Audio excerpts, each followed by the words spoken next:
Hello everybody. I have been wanting to play with some epoxy and I got an idea. I want to make a little end table that goes in my gaming room, can support controllers, a drink, whatnot. Put power into that, into part of that end table. But what I really wanted to do was make the top out of epoxy and using some of my military challenge coins in there and seeing if I can come up with something fairly decorative. To practice so that I don't make a mistake first time out and ruin a whole bunch of coins and throw a lot of money down the drain with epoxy, I have created these little practice frames, and I will show in the upcoming videos what I did with these.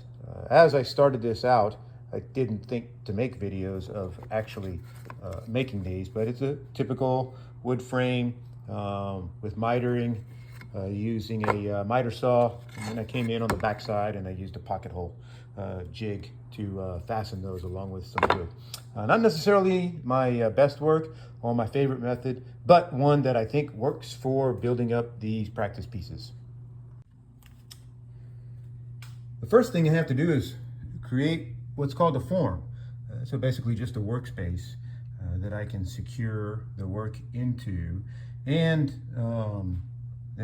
help keep the epoxy in place and not running around all over the place.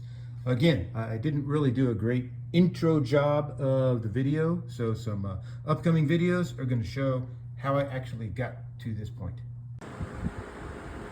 So a good craftsman would wait until these sides got good and dry before trying to affix this to the overall flat bottom.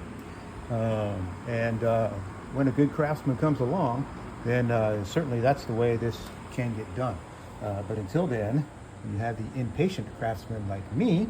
I went ahead, and while these sides still needed to be clamped together, I went ahead and clamped this to the bottom.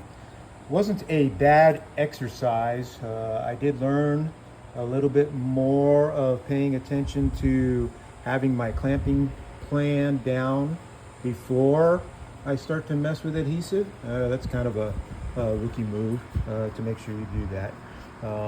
And then I also introduced a little bit of debris, which is probably not bad, but it's something I don't want. So another reminder to clean my tools off before I start really messing with them. Now I did have to go through and make sure that there was a good caulk seal amongst all of the corners so that the epoxy doesn't leak out. And yeah, you can see I still got a little bit of cleaning to do. I think there was a little bit of rubber that was coming off of my tool that I was using to spread that caulk out. Anyway, now I will let it wait for 24 hours before I grab the form or grab the practice piece, stick it in, and seal it.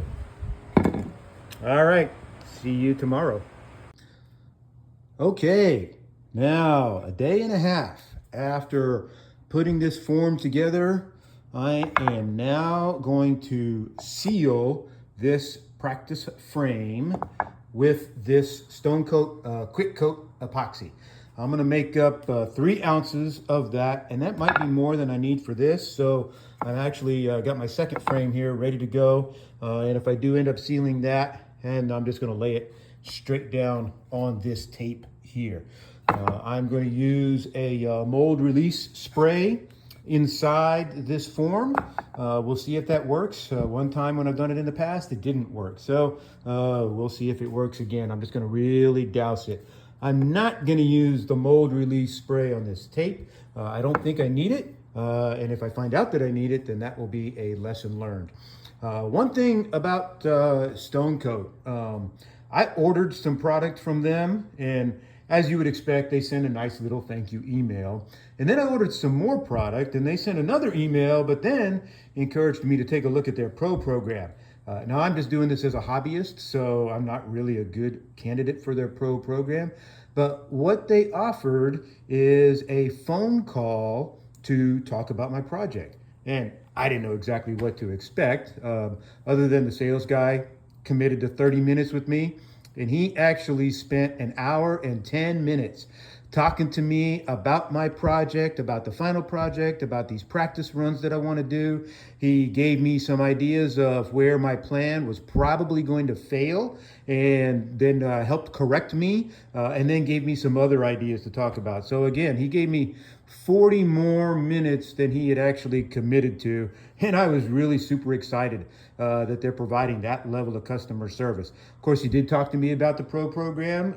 It seems like a good deal, no harm, even at my level. So I probably will look into that. But I tell you what, I was just so excited that this guy would spend that amount of time with me. So the salesman was named Rob Rein, and I really appreciated his efforts. So I'm going to end up putting the mold release spray on that. Then I'm going to mix my epoxy in this little cup.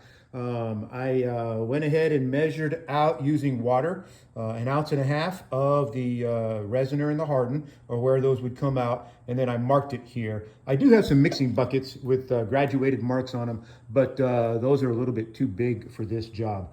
One of the things that I've seen looking at YouTube is I see some people using a kitchen scale to measure out their epoxy. Now that might work for what they were doing, but all of these epoxies that I've purchased are all a mix by volume, not by weight. So if you're supposed to mix by volume and you decide to use a kitchen scale, realizing that the hardener and the resin might be different densities, that mixture may not come out right. So I'm always looking at the directions to make sure that I'm mixing it appropriately.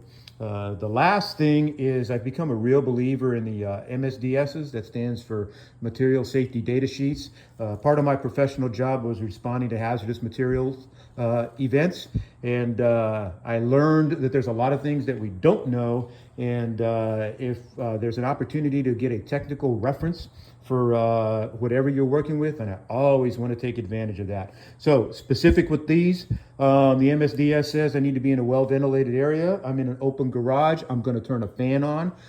It also says you need to have hand protection and eye protection. So I'm going to use nitrile gloves, which is specifically mentioned in the MSDS, and then I'm going to use some standard shop goggles to protect my eyes. With that, I'm gonna mix this stuff up, and when I get this item finished and stuck in the form, I'll be back and we'll see how it goes. Okay, I'm gonna call it job successful. I got both practice frames sealed. If you see here, hard to see, I only used half of the epoxy that I made up. So I made up 3 ounces, and I only used 1.5 ounces in total. So plenty of epoxy for just this small little job. The epoxy required that I mix for 15 minutes, or not 15, sorry, 3.5 minutes. So I did that with my little paddle here. And then I've only got 15 minutes of work time. So that doesn't give me a whole lot of time, but plenty of time for these jobs. So a couple of lessons learned. So I basically just poured that epoxy on the surface of these practice frames. And then with my hands, I just kind of worked it in. The flat side, easily done.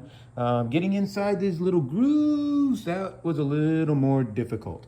So maybe I'll start with that next time. And you can see here, it looks like I got a little bit of dry right there. I'm gonna go ahead and run over that with my little stick and cover that up here after I finish this video. Another lesson learned is I'm working the epoxy and holding the workpiece, and both hands are getting epoxy on them, and then I've got to manipulate the jar. That was a little slippery, so yeah, I got to watch that.